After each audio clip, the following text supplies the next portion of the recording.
Renove-se. Mais que uma qualidade de vida, saúde. É um espaço terapêutico que possui como principal objetivo desenvolver e aplicar diferentes técnicas psicoterapêuticas a fim de harmonizar mente e corpo, prevenir e tratar as desarmonias intrapessoais e interpessoais dos indivíduos que estão em constante vulnerabilidade emocional causada pelo estresse diário. Terapias alternativas e interativas, terapia quântica, arte-terapia, musicoterapia, dermoterapia, programa de emagrecimento, terapia ortomolecular, rejuvenescimento com ortomolecular, massagem circular para portador de AVC, fisioterapia para AVC, exercício para Parkinson e Alzheimer.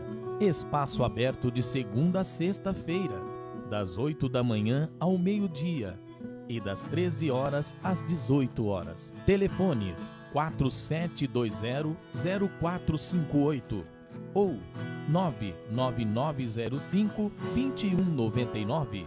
Endereço Rua Doutor Falcão 371 no Centro, Guararema. Renovar, renove-se. Mais que uma qualidade de vida, saúde.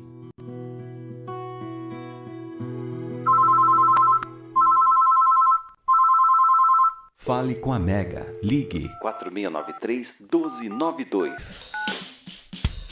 O armário da cozinha está vazio? O orçamento está apertado? Nós temos a solução. Monteiro Supermercados, a maior rede de supermercados da cidade. Entrega em domicílio, atendentes qualificados e, claro, preço baixo todo dia. Aproveite nossa terça da carne, quarta e quinta da feira e o fim de semana do churrasco. Acesse nosso site monteirosupermercados.com ou acompanhe nossas promoções e ofertas pelo facebook.com/monteiro.guararema. Faça já seu cartão Monteiro e tenha 45 dias para pagar, além de produtos do bazar em até 3 vezes sem juros. Endereços: Rua Capitão Alberto Aguiar, número 131 Centro, Avenida Dr. Ademar de Barros, número 441 Itapema, Rua Maria José Ramos Leite, número 89, Bairro Nogueira. Monteiro Supermercados, um jeito novo de comprar. Mega FM. Mais sucesso! Começa agora na Mega FM o programa Espertos como Serpentes, com a apresentação de José Freire, fatos do cotidiano, variedades e conselhos para o público jovem. Você acompanha aqui. Olá, caros ouvintes, damos início a mais um programa Espertos como Serpentes. Nós da Mega FM agradecemos muito o prestígio que nós recebemos por meio do nosso programa, das redes sociais. E hoje nós trouxemos aqui uma pessoa para falar um pouco com a gente. Na verdade, por uma questão já talvez providencial, semana passada ele já era para ter vindo, mas por conta do incidente de quinta-feira e pela função que ele exerce, ele, como vocês podem imaginar, esteve muito atarefado. Estamos aqui hoje com Edson Roberto Pinto de Moraes. Seja bem-vindo ao nosso programa, Edson. Muito obrigado. Boa tarde a todos os ouvintes. Vamos tentar fazer um esclarecimento sobre os fatos mais recentes. Tá, muito bem. Então, só para a gente ter uma noção, o Edson, ele é há 29 anos funcionário público concursado da Prefeitura de Guararema. Há 10 anos trabalha na Secretaria Municipal de Segurança Pública. A formação dele é em administração de empresas e ele também é tecnólogo em segurança e ordem pública. Então, a gente trouxe ele justamente aqui para falar um pouco mais sobre o CSI e a importância do CSI para manter a ordem na cidade de Guararema. Isso já era para ser a abordagem do programa passado, mas se tornou uma coisa ainda mais importante, tendo em vista o que aconteceu quinta-feira passada.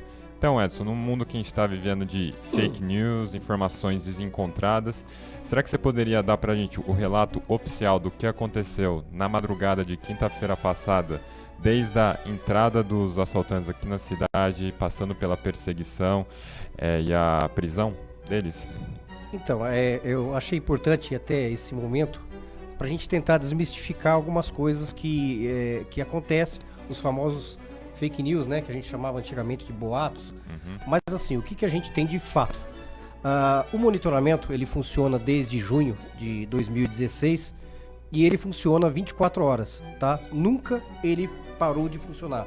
Sábado, domingo, dia, noite, madrugada. Sempre tem uma equipe e a gente modula essa equipe de acordo com a necessidade. Ou seja, durante o dia a gente tem um pouco mais de integrante. Nós temos policial militar, sempre, 24 horas o policial militar está lá. Sim. Nós temos o operador, que normalmente é um policial veterano, justamente para pegar esse expertise dele, essa vivência que ele teve na rua, né, combatendo o crime. E também, durante o dia, nós temos um agente de trânsito, fiscal de postura, ponderando que o agente de trânsito, ele está ali sobremaneira mais para orientar o trânsito do que efetivamente fazer autuações. Para se ter uma ideia, em média, a gente faz pelo monitoramento 2 multas por dia. Tá. É raro quando a gente atinge o número de 60, que seria 2 por dia. Então, a função majoritária do agente de trânsito que está lá é instruir o agente que está na rua para tentar desobstruir uma via, alguém que colocou o carro sobre a calçada, impedindo que o fluxo ele caminhe bem pela cidade. Então ele aciona via rádio o agente que está na rua e ele tenta fazer com que o trânsito flua um pouco mais. Então assim, nós temos hoje uma parceria muito grande com a Polícia Militar, com a Polícia Civil, que é a Polícia Judiciária, a Polícia Investigativa, e também trabalhamos com o Bombeiro, SAMU e outros órgãos da Prefeitura. Sim. Tá? Fiscalização, obras, saúde, assistência social. Então é um trabalho integrado da Prefeitura com uma série de outros órgãos e com o Governo do Estado. Correto. Justamente o nome vem dessa função, né? É o CSI, que é Centro de Segurança Integrada, que acabou aí gentilmente pela população e, né, conhecido como CSI, né? E depois o pessoal acabou copiando isso em Nova York e Miami, né? Sim, Nós fomos com os certeza. pioneiros. Brincando, lógico. Então o que aconteceu? No início da madrugada do dia 4, a Polícia Militar, através do Comando Regional, cuja sede é em Mogi das Cruzes, eles fizeram contato com a gente e informaram que havia, mediante a investigação prévia, a possibilidade de que fosse sido efetuado roubo a banco, né, os caixas eletrônicos estourados em alguma cidade aqui da nossa região, possivelmente Guararema, Biritiba, Salesópolis e até mesmo Jacareí. Eles não sabiam necessariamente qual cidade queria. Diante dessa informação, o operador já posicionou as câmeras com foco à entrada da cidade. Nós temos 2 principais entradas, que são Freguesia da Escada e Ipiranga. Então ficou de sobreaviso, né? Sim, nós ficamos de sobreaviso. Com uma prioridade da freguesia, porque a gente tem cálculos que mostram que o maior fluxo de veículos entra na cidade pela freguesia. Em torno de 60% do fluxo que entra na cidade entra pela freguesia. Beleza. Então a gente ficou com vistas à Rua João Barbosa de Oliveira, mais especificamente o trevo ali da SP66. Quando foi por volta das 2h40, o operador que estava lá visualizou 2 carros grandes, são chamadas as SUVs, que são carros normalmente que são usados por bandidos que praticam esse tipo de crime. Ele veio acompanhando, justamente pelo expertise que ele já tem da vida policial dele na rua. E ele percebeu algumas coisas, o carro já era todo filmado, inclusive com um blackout no vidro da frente, o que não é tão comum. Normalmente as pessoas que estão na prática ilícita, normalmente eles utilizam-se desse artifício de botar o blackout na frente. E ele continuou acompanhando esse carro. E durante esse trajeto, o operador já percebeu que talvez ele não conhecesse a cidade. Na bifurcação, por exemplo, ali naquele trevo, naquela rotatória conhecida como rotatória da Tilinha, ele hesitou um pouco, ele não sabia se ele ia para a direita ou para a esquerda. Ou seja, esses pequenos sinais demandaram realmente a necessidade dele informar de imediato a polícia militar. Lembrando que nós tínhamos um policial militar ali na hora. Então esse aviso foi feito mediante o policial militar que estava na sala. Ele pegou o rádio, que se comunica diretamente com a polícia, e informou que haviam veículos suspeitos com características típicas de que os ladrões a banco usam. tá? E ele continuou acompanhando.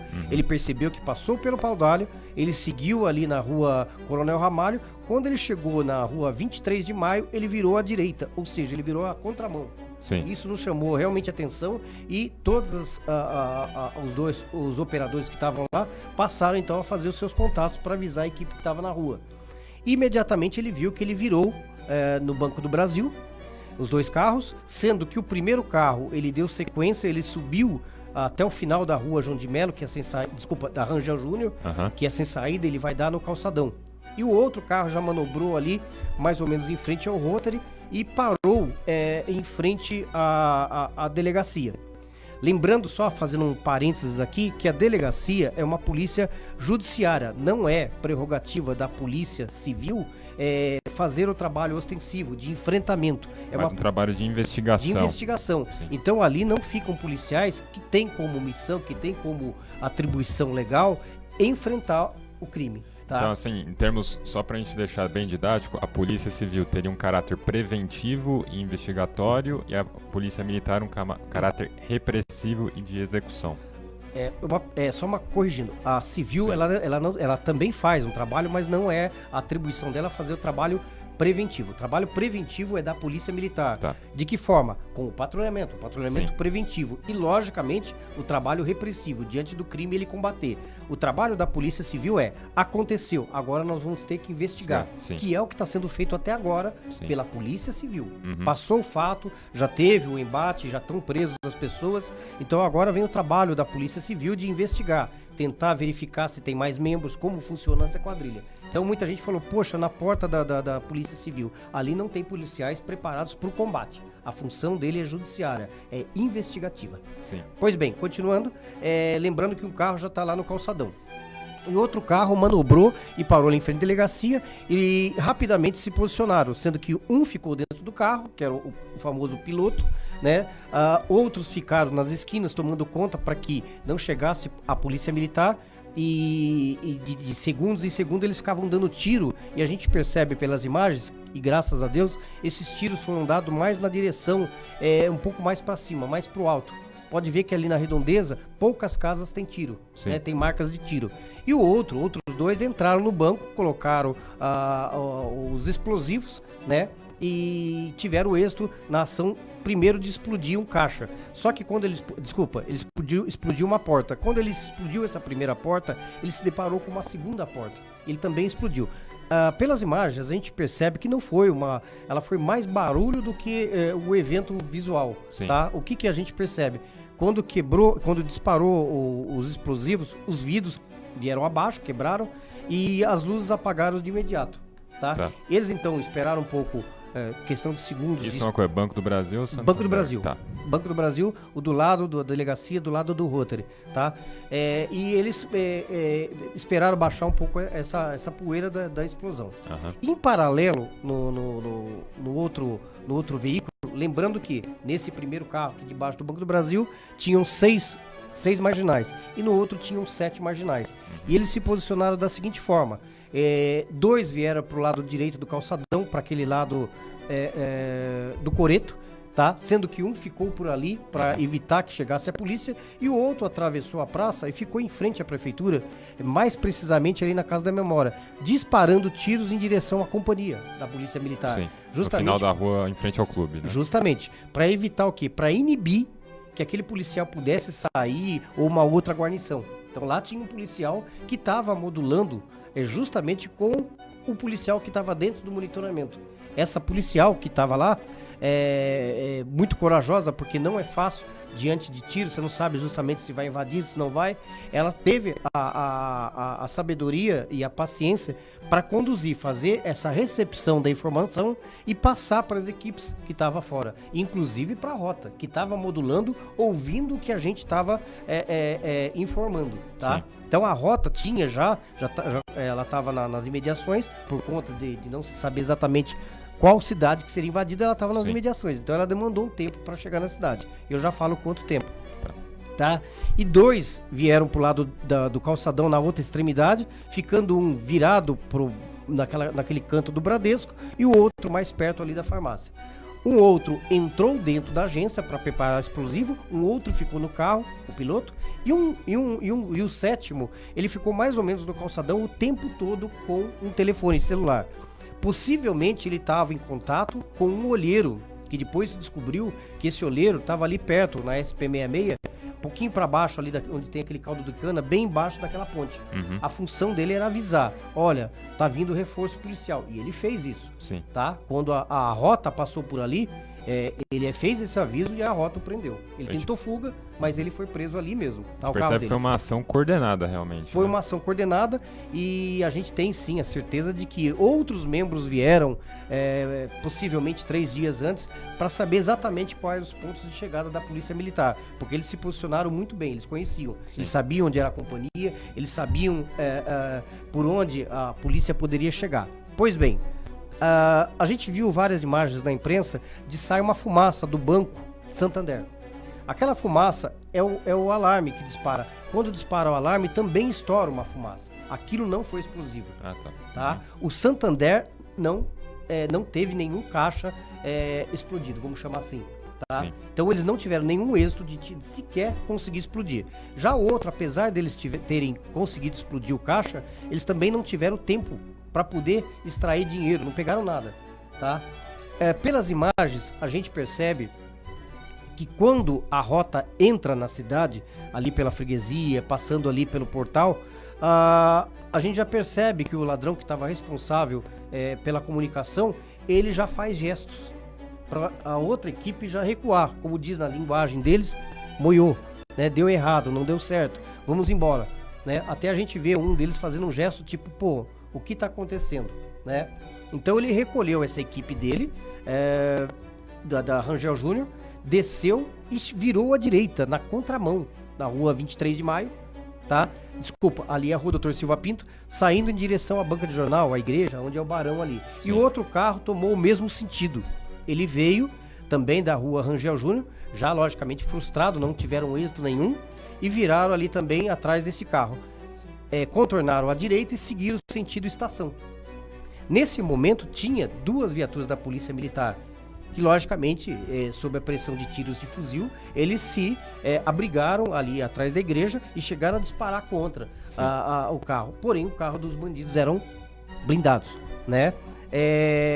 Nesse momento que ele passa ali em frente ao Bradesco, a rota, ele já está chegando mais ou menos ali no Morro Branco. Tá? E quando a rota chega na Praça 9 de Julho, ali em frente ao Bradesco, eles dão uma parada para conversar rapidamente com os policiais de Guararema para perguntar qual foi a rota deles, tem mais alguém aqui, tal. Então aconteceu de alguns policiais seguirem adiante da rota. Sim. E alguns ficaram ali para tentar verificar. Por mais que a gente tivesse falado que todos tinham saído, eles queriam se certificar. Não, com certeza. Tá? Quando eles chegam ali na praça, eles estão, a outra câmera monitora, consegue visualizar que eles estão passando perto do Guararema Park Hotel. Uhum. Sentido Santa Branca, ou Alpes, como queiram.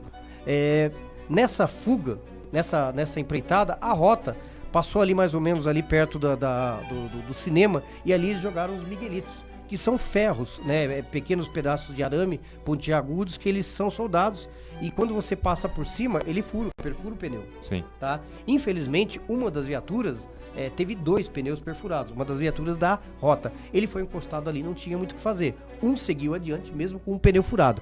E o que aconteceu? Eles entraram todos na viatura da polícia de Guararema. Uhum. E seguiram em fuga. A gente percebe depois, numa câmera que tem ali na entrada do Sítio dos 15, os bandidos não tiveram dúvida nenhuma de seguir em sentido Alpes. O que demanda que eles planejaram, inclusive, a rota de fuga. Sim. Tá?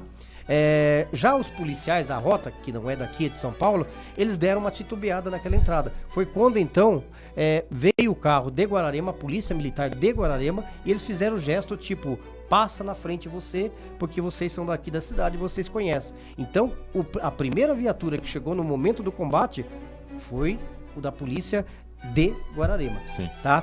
Bem, vamos seguir adiante a essa perseguição. Como a gente conseguiu modular os veículos da rota, as viaturas da rota, eles já fizeram cerco. Então, 6 viaturas da rota, cada um com 4 policiais fortemente armados, eles foram daqui para lá, do centro para o bairro. E já tinha vindo também, porque eles estavam rondando, uma vez que existia a possibilidade de Biritiba, Salesópolis, então já vieram do outro lado, vieram mais 6 viaturas da rota, e mediante o que eles estavam ouvindo, eles já se prepararam, eles já fizeram uma barricada ali mais ou menos entre o Alpes e a entrada de Santa Branca. Ali eles já recepcionaram o primeiro veículo dos bandidos, que estava com 7. Sim. Tá? E ali houve um enfrentamento. Sim. Tá? Ali houve uma troca de tiro e, logicamente, pela técnica dos policiais, eles tiveram um êxito, né, de sair sem nenhum ferimento por parte deles, e por sua vez também eles conseguiram, logicamente, no enfrentamento, ele abateu os 7 marginais, os primeiros 7. Sim. O segundo carro que vinha atrás, eles deram o chamado cavalo de pau e tentaram empreender fuga voltando para a cidade. Porém, quando eles voltaram, eles já deram de cara com a outra viatura que estava indo daqui para lá. As outras viaturas, inclusive... Formaram um sanduíche, né? Isso, a polícia chama de bigorna. Sim. Tá? Eles chamam de bigorna, a Operação Bigorna, que é fechar dos dois lados, realmente tentar neutralizar. Não houve, logicamente, a gente pode imaginar uma tentativa por parte dos marginais de se renderem. Eles estavam fortemente armados, dispostos a tudo. Com fuzil, inclusive. Com fuzil, inclusive. Né? Então, assim, eles ficaram realmente nesse sanduíche, ou bigorna, como queira, porém, num ponto que permitiu que algum deles conseguisse se evadir. Então, naquele primeiro momento do embate, lembrando que o veículo tinha 6, ali já foram neutralizados vítimas fatais, foram 2 marginais. Desses 2 marginais, 4 desses 6 marginais, 4 correram em direção, então, ao condomínio conhecido ali como Ponte da Pedra, sendo que um entrou no condomínio e chegou a fazer refém inicialmente 2 vigias. Depois ele liberou um e o outro ele conduziu até uma casa. Para quem conhece ali, é conhecido como Rancho Torto. Ali o marginal conseguiu entrar numa casa, liberou então o vigia, o porteiro, como queiram, e fez de refém a pessoa da casa. Sim. Houve uma breve negociação, onde o marginal solicitou a presença da imprensa, mais especificamente da TV Diária, aqui nossa filial de Mogi das Cruzes, no qual foi feita, logicamente, uma negociação nesse sentido, porém, o indivíduo, ele acabou dando uma bobeada e a vítima conseguiu,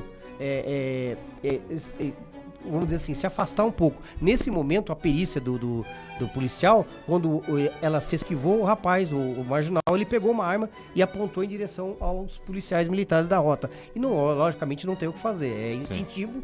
E acertou um único tiro certeiro no marginal, que teve, logicamente, uma morte imediata. Então, daqueles 6, foram 3 mortes. Desses 3 que acabaram se evadindo, um foi preso pela Polícia Civil horas depois, né, através de uma denúncia de morador. Ele estava escondido ali no meio de umas madeiras, né? Até a gente viu em várias fotos disso, era uma espécie de uma oca, né? Eles guardam a madeira empilhada. E no dia seguinte, a Polícia Ambiental, patrulhando o local, aí também já com a ajuda de policiais locais, conseguiram deter e prender mais um deles, mais um da quadrilha. Portanto, se estima não, isso é preciso. Um conseguiu se escapar pela mata, tá? Quanto a esse, a gente fica imaginando, mas onde ele estaria? Conversando com policiais, pelas experiências dele, equipe de buscas que estavam ali, canil, eles acreditam que ou ele teve um êxito em algum resgate, e eu já vou falar de umas 2 moças que vieram tentar o resgate, ou eles tiveram êxito em algum resgate, ou então ele, caminhando pela mata, ele já conseguiu chegar num ponto que já está realmente fora dos limites da cidade. Uma coisa é praticamente certa, dificilmente ele vai estar aqui. Ele estaria então há dias já sem se alimentar, né? Correndo no meio do mato, que ele não conhece, já se machucando. Então possivelmente ele já está fora da cidade de Guararema. Sim. Porém, as buscas continuam. Nós temos policiais na cidade, eu conheço eles estão descaracterizados, né? Ontem eu encontrei com um no calçadão de bermuda, de boné, aparente tomando sorvete. Então, eles estão aqui, talvez a gente não perceba, tá? Mas eles estão trabalhando agora, que eles chamam aí num processo de pente fino, tá? Bem, as pessoas me perguntam, e o contexto dessas 2 moças, como que aconteceu? Aconteceu graças à participação da população. No CSI nós temos um operador e esse operador tem um parente ali no Alpes, mais precisamente na portaria. E ele passou um áudio pra gente com o seguinte conteúdo. Vieram através de um carro branco, ele não soube especificar que carro, nem a placa, de que duas mulheres pararam ali e começaram a perguntar sobre um indivíduo com determinadas características que seria tio delas, e o carro teria quebrado e eles vieram resgatar esse tio. Logicamente, no calor desse momento, eles já ficaram um pouco apreensivos, né? E não, a gente não viu nada tal. E eles continuaram olhando o percurso desse carro e viram que lá na frente ele entrou no condomínio Ponte da Pedra, né? A Ponte da Pedra tá, né, em ênfase naquele momento. Diante dessa informação, eu passei de imediatamente para o tenente que estava no dia responsável pelas buscas, né? E o tenente de imediato falou: Edson, eles vieram para resgatar o indivíduo que tá na mata. Pois bem, de imediato nós acionamos o profissional que faz um trabalho de buscas de placa, de análise de imagens, e ele conseguiu visualizar o momento que esse carro branco, ele tá passando pelo sítio dos 15. Ali a gente teve a placa dele. E ali a gente descobriu que aquele carro estava na cidade. As duas moças estavam na cidade. Sim. Passei essa informação pro tenente. Tenente, os dois veículos estão na cidade. Não sabemos ainda precisar por onde ele estava, né? E de imediato ele jogou as equipes dele de busca, inclusive o Águia.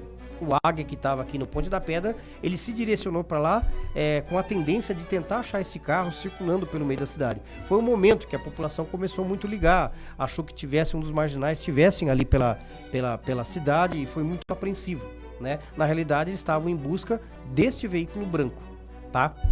Que a gente não sabia ao certo. Sim. Depois a gente foi saber que elas tinham ido fazer cabelo, né? A gente tem imagens do calçadão de que eles entraram no salão. Possivelmente, enquanto eles estavam aguardando o atendimento, vamos chamar desse salão, possivelmente eles viram nas mídias sociais que o indivíduo que eles vieram buscar havia sido preso de manhã. Depois nós descobrimos que o indivíduo era irmão de uma e namorado da outra. Tá? De posse dessa informação por parte delas, elas se evadiram rapidamente da cidade, elas foram embora. E o nosso sistema identificou o momento exato que eles saem da cidade. Sim. Tá? Porque a gente já estava de olho, já sabia a placa. Então nós identificamos o momento exato em que eles saíram da cidade. E rapidamente a gente passou para as equipes de busca. As equipes de busca já foram no encalço e conseguiram deter esse veículo ali mais ou menos na SP66, na altura do que a gente conhece ali, o caldo de cana, né? A famosa estrada do Adio ali. E de imediato eles confessaram que realmente vieram resgatar o indivíduo que seria irmão e namorada, e perceberam logicamente que mais uma vez usando a expressão, moiou. Né? Moiou. Ou seja, a nossa finalidade aqui na cidade perdeu, vambora. E a Polícia Militar então já encaminhou essas duas pro DEIC, que é um braço da Polícia Civil, para sofrer um interrogatório, e logicamente depois elas foram mantidas presas e na audiência de custódia também foram presas, como um elemento que integram também a quadrilha. Elas já têm passagem em outros furtos, em outros roubos. Lembrando que essa mesma quadrilha, pela investigação, apura que conseguiram fazer mais de 10 roubos a banco, tá? Então, assim, é uma quadrilha perigosa, que possivelmente iria continuar praticando outros crimes. Normalmente eles retornavam às vezes, né? Biritiba, Santa Branca, eles já tinham sofrido a ação desses marginais, e tudo indica, as investigações, que novamente eles iriam atacar. Sim. Tá? Uma coisa que eu acho assim, José, que é interessante dizer, muita gente falou, poxa vida, teve uma troca de tiro na cidade. Não, em momento algum teve troca de tiros na cidade. Eu vi algumas imagens compiladas, e se vocês perceberem, dá para ver às vezes que são horários extremamente distintos. Aqueles barulhos que a gente ouvia, né? A gente viu pelas imagens, mas a sociedade e eu no momento também eu só ouvi, né? Aquilo eram tiros que eles disparavam em linha diagonal, mais acentuada para cima. Eram tiros para justamente inibir forças policiais, ou mesmo quem estivesse passando por ali, de que não viesse naquela direção. Sim. Tá? Não houve em momento algum embate. Enfrentamento não no centro houve, da cidade. Não houve enfrentamento. E isso foi, de certa forma, coordenada pela Polícia Militar, a rota, para que esse embate não acontecesse na cidade. Eles fizeram um trabalho minucioso de calcular o momento que os marginais já teriam saído da área central. Isso é prática deles, tentar minimizar o máximo de embate com a população, né? Então, o planejamento era que quando aconteça isso, aconteça fora de uma área habitada. Sim. Né? Inclusive, no Alpes, a ideia não era não era que eles fossem para o condomínio. O embate era para ficar justamente onde foi o primeiro embate, entre a entrada do Alpes para lá, sentido Santa Branca. E tinha que ser antes da entrada de Santa Branca, porque eles virassem para Santa Branca, eles conseguiriam ter êxito na sua fuga, porque ali é um labirinto. Sim. Né? Então, assim, analisando o que as imagens mostram, e imagem não tem como você ficar em dúvida do que aconteceu, mostra o quê? Foi uma operação conjunta, que mostrou toda a expertise da polícia, em especial da rota naquele momento, mostrou a importância da participação dos policiais da cidade, Sim. tá? Que estavam na linha de frente, lembrando que eles foram a primeira viatura a chegar dessa equipe que foi daqui para lá, justamente por conhecer o local, a rota o conduziu para que fosse à frente das viaturas, né? E da população também, né? E da população também, né? Vi alguns meios de comunicação de que a rota parou na praça, conversou com algumas pessoas que apontaram... Não, isso não existiu, até porque esse fato ocorreu por volta das 3 da manhã, 3 da madrugada. Às 3 da madrugada não tinha ninguém. Sim. Basicamente tinha o quê? Um veículo da Secretaria da Saúde que estava andando pela cidade, indo até a casa das pessoas que são conduzidas para São Paulo para tratar, tá? Então, fora isso, não tinha ninguém, né? Então, eles ouviram toda essa informação do momento que entrou na cidade, do momento em que eles deletaram, né? O moiô, né? Acabou, vambora que deu errado.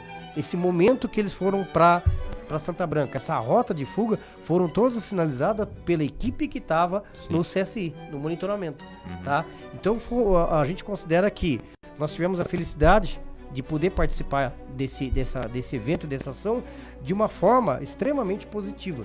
Bem sucedido, acho que em todos os aspectos. Sim, né? Em todos os aspectos, né? E depois todos os movimentos que se desenrolaram depois, nós também participamos, né? Do apoio ao SAMU, que foi acionado para estar ali próximo dos eventos, por uma eventual necessidade, principalmente naquele momento em que o marginal faz uma pessoa de refém. Ali tinham 2 viaturas do SAMU na madrugada, Sim. já a postos para atendimento rápido de uma ação emergencial. E isso também, nós apoiamos também o SAMU, porque eles não tinham a ideia de onde seria o local que estava acontecendo as coisas.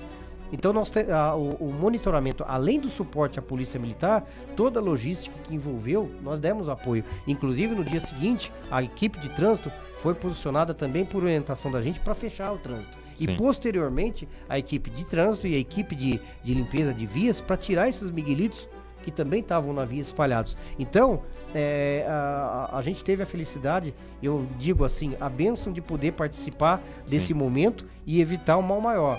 Seja para os policiais, seja para os cidadãos. Então a gente percebe, Edson, do seu relato, uma riqueza de detalhes que mostra o quão bem sucedida foi a operação, que contou com um esforço integrado entre poder público e a população. Só que isso, pelo que você já disse no início do programa, digamos que é a ponta do iceberg de um trabalho que já vem sendo realizado há alguns anos. A gente vai falar um pouco mais sobre esse trabalho depois do nosso intervalo. Você sabe qual é o nome da rádio que está na ponta da língua do ouvinte em Guararema? Mega FM 87.9. Diferente e surpreendente. Falhas na partida do seu carro? O consumo de combustível aumentou? Danos no filtro de combustível, nas velas e bomba do motor? Perda de potência? Xiii! Acho que está na hora de abastecer em um local de confiança, hein? Vá até os postos da rede Petrobras em Guararema. Neles, você encontra combustível com qualidade garantida, além da maior linha de óleos, filtros e aditivos da cidade. E pode confiar, lá não entra gasolina formulada. São 3 postos de confiança na cidade.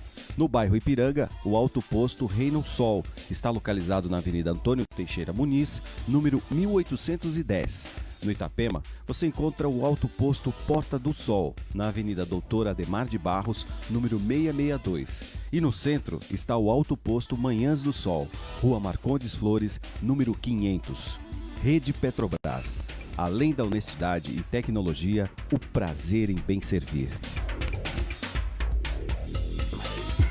Música boa, informação e bom humor. Você pode ouvir no mesmo programa. Mega Festa. Domingo às 10 da manhã, ao vivo. Vem pra festa. Mega. Diferente e surpreendente.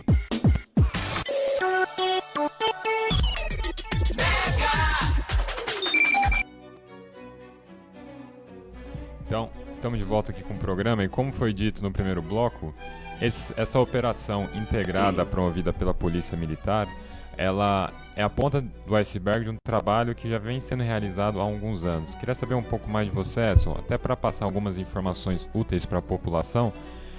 Quais são, digamos assim, o tipo de abordagem por parte de criminosos que vocês já lidaram, golpes recorrentes, e como que a população pode cooperar com o sistema de segurança integrado para reprimir e, na melhor dos casos, prevenir a ocorrência de crimes aqui em Guararema? Principalmente prevenir. Né? Bem, Guararema, apesar Guararema, apesar dessa exposição nos últimos meses, ela ainda é uma cidade muito segura, tá? Quando você começa a analisar os indicadores, quando você começa a analisar as condições de vulnerabilidades de uma cidade. Guararema é uma cidade pequena, porém ela é muito grande. Nós temos 271 km². Guararema, ela é maior do que Poá, Ferraz e Itaquá juntas. É uma cidade grande. Ela é cortada. Extensão territorial, Sim, ela é cortada aqui pela Dutra. A Dutra é a rodovia por onde passa o maior fluxo de tráfico de drogas. É a rodovia por onde passa o maior volume de tráfico de armas, roubo de carga, e isso corta Guararema, né? Nós estamos aqui do lado de Mogi das Cruzes, que é uma cidade bem articulada, porém tem bastante indicadores de criminais. É uma cidade que tem um volume grande de furto de veículos, sobretudo ali naquela região em torno das duas faculdades. Guararema, ela também está cercada aqui pro lado esquerdo aqui, por Jacareí. Jacareí é uma cidade que já foi considerada a capital da violência no Vale, né? Nós temos também Santa Isabel. Santa Isabel também faz divisa com a gente e é uma cidade que nos últimos tempos apresentou vários indicadores criminais. E não tem como, a gente está sendo prensado por essa criminalidade. E o que a gente tentou fazer, e à medida do possível nós estamos conseguindo, foi montar uma estrutura usando a tecnologia para tentar inibir com que esse crime venha para cá e se aloje, se acomode aqui na cidade, tá? Então, a ideia do monitoramento não foi inicialmente de tirar daqui uma criminalidade, e sim evitar que ela entre e, logicamente, combater a que nós temos, tá?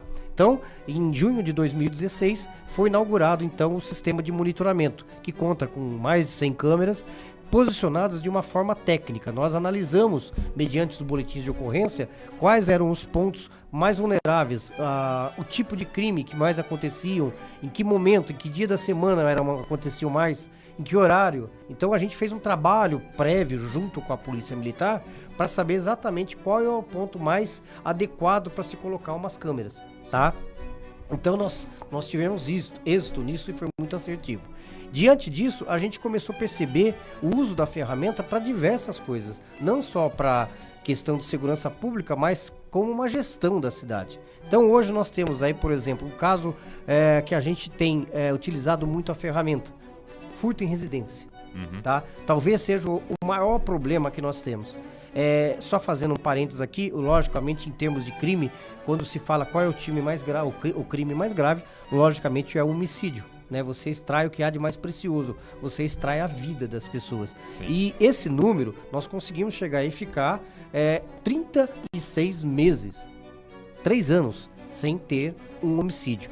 E, lamentavelmente, nós tivemos alguns, porém, fora do alcance do trabalho preventivo da polícia. Um dos crimes aconteceu dentro da casa, durante o momento de confraternização entre amigos.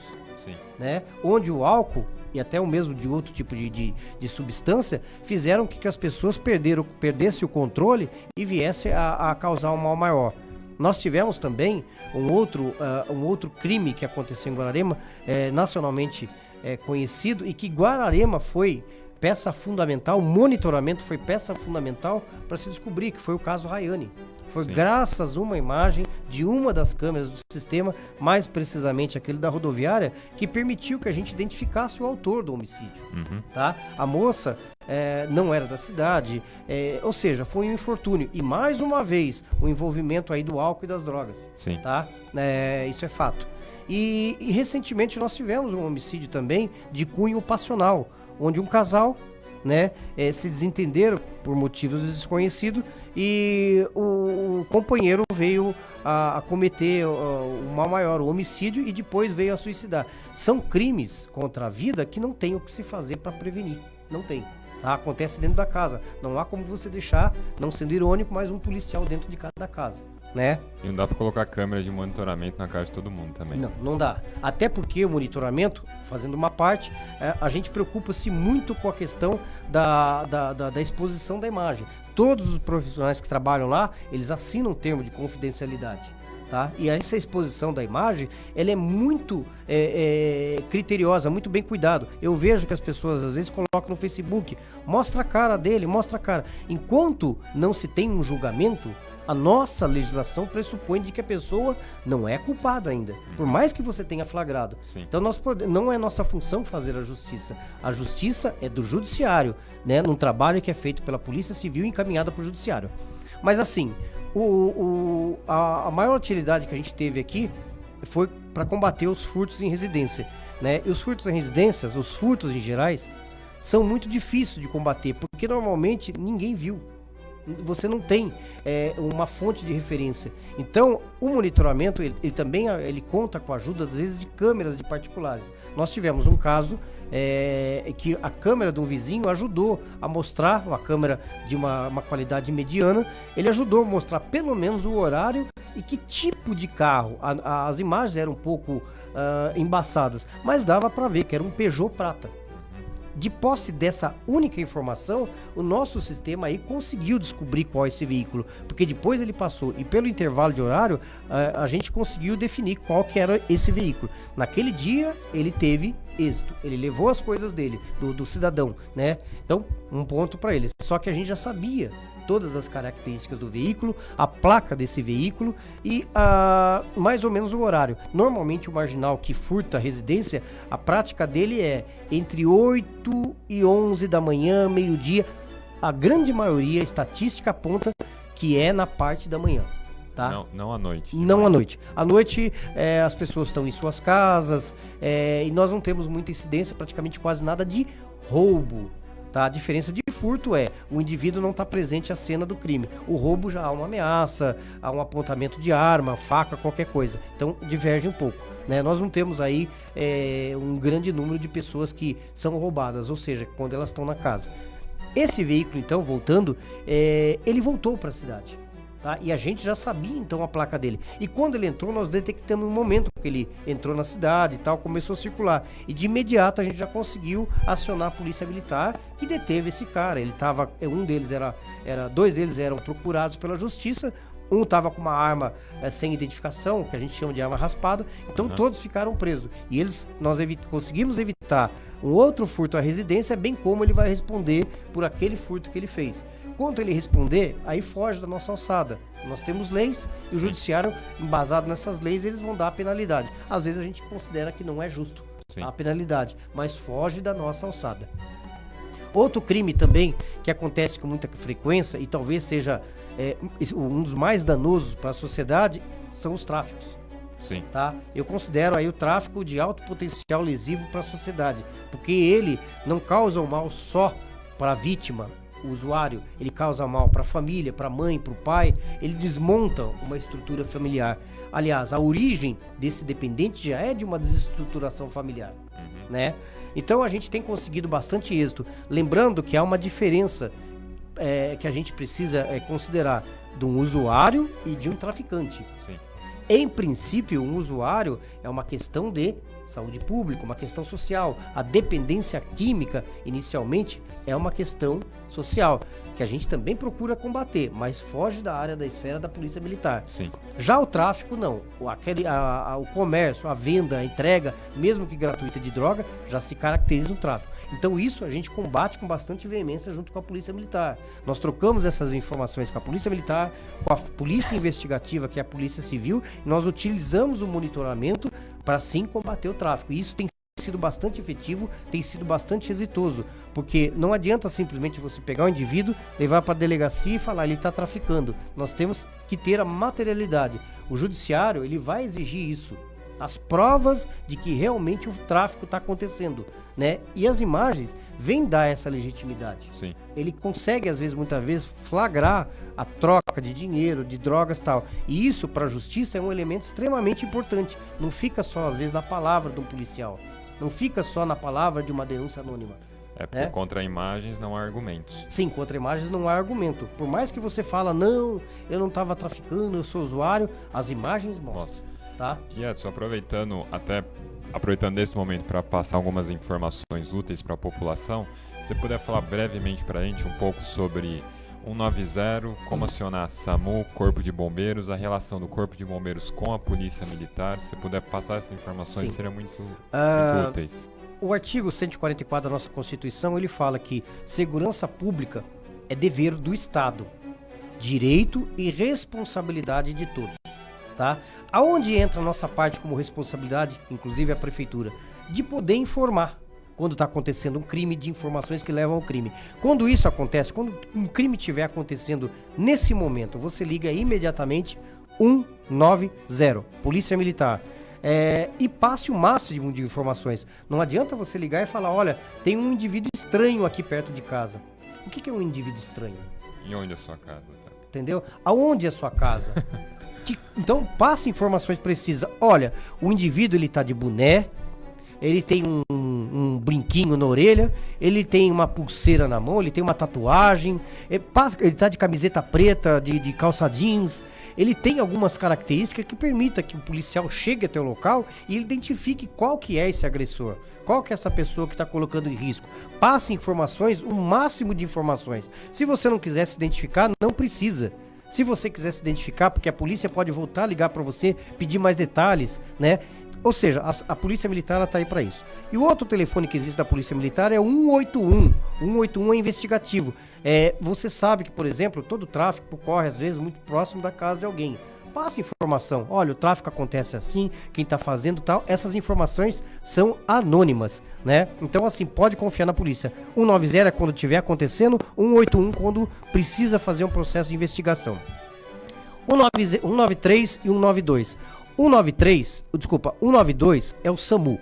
Quando você liga para o SAMU, e a gente sempre orienta que quando for um caso de saúde, liga para o SAMU. Porque o SAMU, quando você liga, quem atende na outra ponta é um profissional da área de saúde, um médico, um técnico e tal. E ele vai tentar pegar naquele primeiro momento alguns sintomas que aquela pessoa está passando. E com base naquilo, ele já vai poder direcionar a viatura do SAMU para que leve diretamente para o hospital que tenha condição de atender aquele caso. Por exemplo, a pessoa às vezes possivelmente está sendo infartada. Então a pessoa vai perguntar como é que ele está. Ele está piscando rápido, a pulsação, ele está ofegante, ele está acordado e tal. Às vezes quem liga fica bravo. Pô, mas que tanto pergunta? Mas naquele momento, aquele profissional... É a informação necessária para saber como atuar. Justamente. Né? Ele já está fazendo uma pré-análise de como está esse paciente. E nesse caso, ele já nem vai direcionar esse SAMU para Santa Casa. Ele vai direcionar para um hospital que tenha condições de dar um atendimento a um cardíaco, né?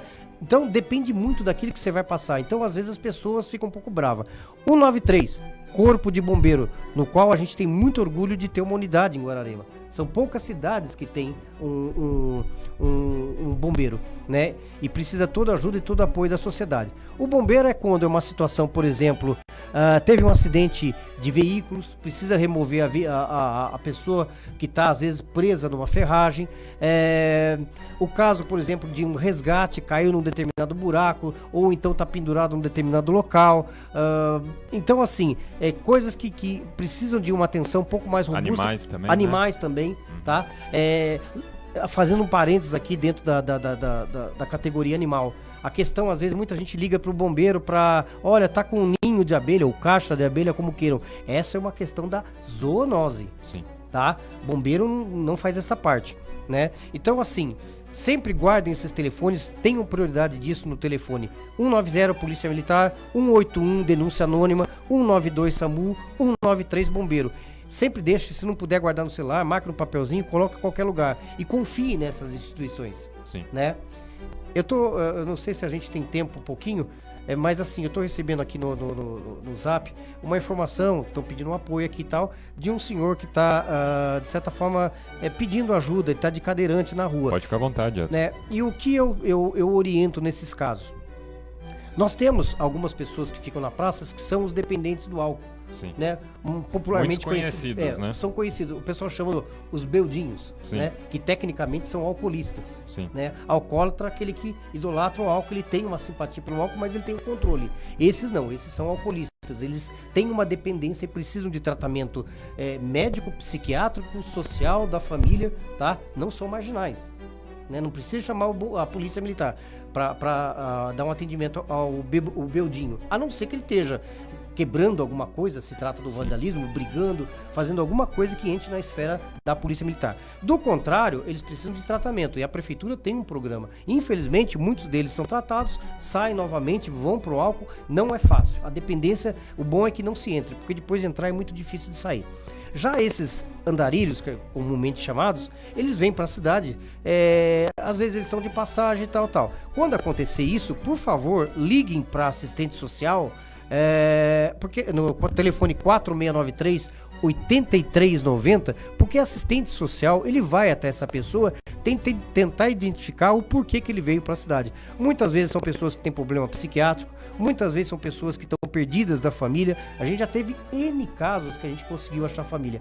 Por quê? Quando você tem dó dessa pessoa, simplesmente dó, não vai ajudá-la em nada. Sim. Você vai dar comida para ele, vai dar uns trocados e ele vai gostar da ideia e vai ficar aqui, não vai embora mais. Sim.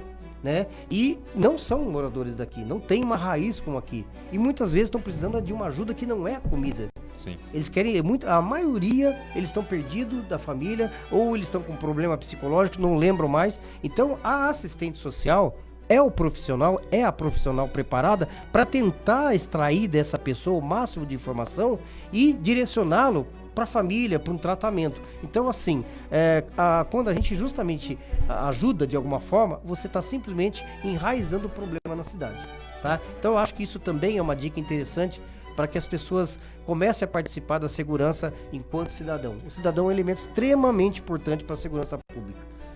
Muito bom, Edson. Se você puder brevemente comentar essas palavras aqui, porque a Polícia Militar em geral, o que acontece?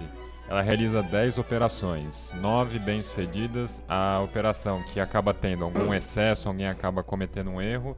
Então você tem, infelizmente, pessoas que fazem da sua vida uma campanha contra a Polícia Militar. Eu gostaria de ler aqui um trecho do discurso de abertura do discurso de posse do presidente Ronald Reagan, de 1981, que ele fala: aqueles que dizem que estamos em uma época em que não há heróis, eles simplesmente não sabem onde procurar. Você pode ver heróis em todos os lugares, entrando e saindo dos portões das fábricas, de delegacias, de hospitais, etc. Você pode comentar um pouco o trabalho da Polícia Militar e a função de heroísmo que eles realizam diariamente? Eu convivo diariamente com esses heróis. Eu posso dizer sim, são heróis. Né? Deixa o Homem-Aranha para lá, o Super-Homem, esses só atuam nos quadrinhos ou então nas telas. O que a gente convive diariamente são com aqueles pais, são com aqueles filhos, são com aqueles irmãos, são com aquele cidadão que sentem dor, né, têm dívidas, eles simplesmente fazem uma função diferente de um professor, do que eu faço, do que você faz. Eles têm Sim. uma atribuição específica. Mas quando ele levanta de manhã, ele se despede da sua família, ele não tem a certeza, ele não tem a forma nenhuma, a convicção, não que a gente tenha, mas ele pode ser alvejado logo na porta de casa dele. Né? A gente tá, Todo dia. Todo dia. A maior parte de policiais que são abatidos na hora de folga, no momento de lazer. Muitas vezes do lado do filho, né? Então, assim, quando a gente vê aquelas cenas que nós presenciamos aqui na cidade, esses homens indo adiante, tentando enfrentar uma quadrilha que muitas vezes não tem amor ao bem precioso que é a vida, você fala, cara, né? Quanto tem que pagar para um cara desse para ele enfrentar? Sim. Quanto precisaria pagar pra gente ir lá? Né? Então, logicamente, eles são treinados, né? E eu ouço de vez em quando muita gente falando, mas quem entra na polícia sabe que tem que pode morrer. Não, ele sabe que ele vai ter que desempenhar uma função, ele é preparado para isso, ele é treinado para isso. Mas aquele negócio, acima de tudo, é um ser humano, ele é um cidadão comum na sociedade que tem tudo que a gente tem em casa. Ele ama, ele sofre, ele chora, ele sente dor, né? Não tem uma carcaça diferente para o policial militar.